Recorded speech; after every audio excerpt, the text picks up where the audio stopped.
felony depression. This is called judicial interference for felony depression. Let's you and me get tough on crime. Let's take off the gloves, stop all the riffraff, and get tough on the criminals too. Let's take up the moral high ground and get smug and judgmental. Most of us can do this without any prompting at all, so it's no big problem, is it? All of us can step over a homeless man sleeping in a cardboard box to go somewhere else and learn sensitivity. Every one of us can sit comfortably in our living room and watch the nightly news as a local dream team, smiling and glad, reports on war, on homicide, on rape, and this robbery or that burglary. Why, it's enough to make you want to vomit. Now, I'm not saying that they shouldn't report the news, and I'm certainly not condoning anything against the law or anyone who breaks the law.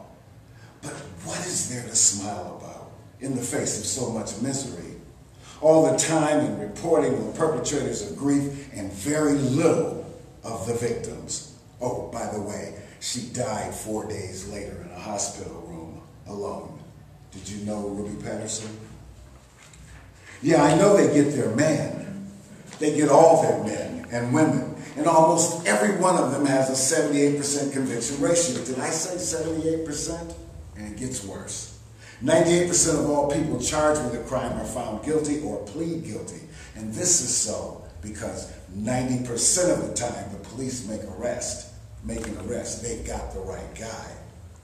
They do a good job of protecting us. 80% of all males introduced into the prison system between the ages of 17 and 25 get reintroduced within 18 months. While 1 out of 3 black men will spend time in prison during his lifetime, 1 out of 3. So economically trapped, racially trapped, geographically trapped, socially trapped, ladies and gentlemen, boys and girls, I present the revolving door, or film at 11.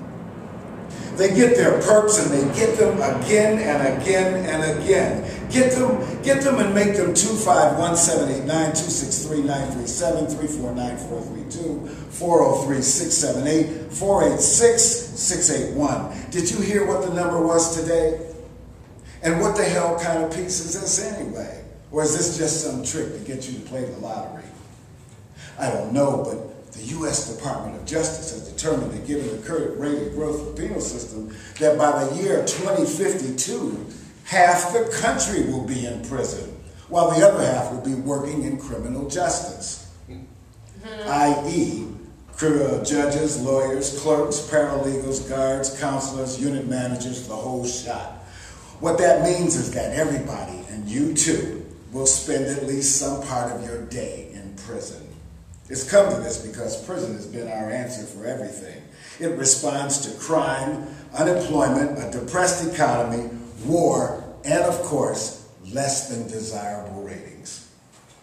Can't get a job? You can in prison. Bad unemployment numbers? How about a sting operation? Because with over 2 million Americans on probation, many of them unemployed, no work for felons, no one will hire you. We can always pull some people in. This time, not for breaking the law, but for breaking the rules of probation.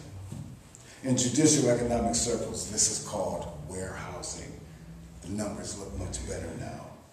But it's just too much. Too much. Suck it up, suck it up, suck it up.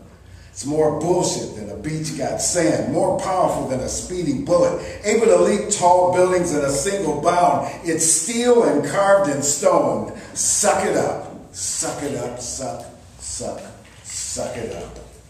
In California, a referendum that would have amended or redefined the criteria for a life sentence, ending the practice of life terms for shoplifters, Proposition 66 would have resulted in the saving of tens of millions of tax dollars initially, growing to hundreds of millions for the state in the years ahead.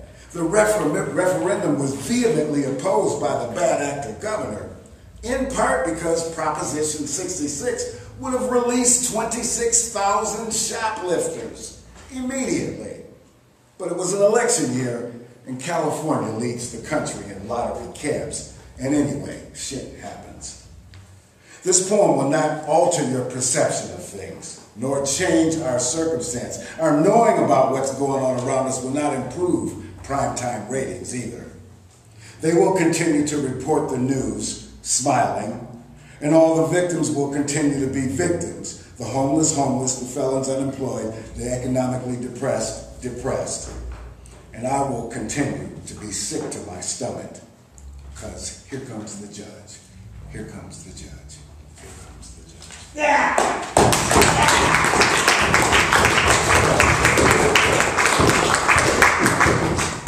Okay,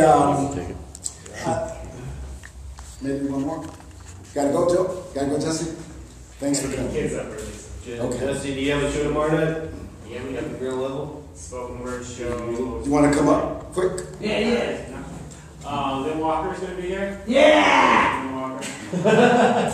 Big man. Detroit is going to be there. And Ebony Hogan, who's on the New York Slam team out of New York, is going to be there. So. Yeah. And we have a little bit of an open mic, so we'll try to squeeze a few people in. So if you buy a lot of coffee or something like that.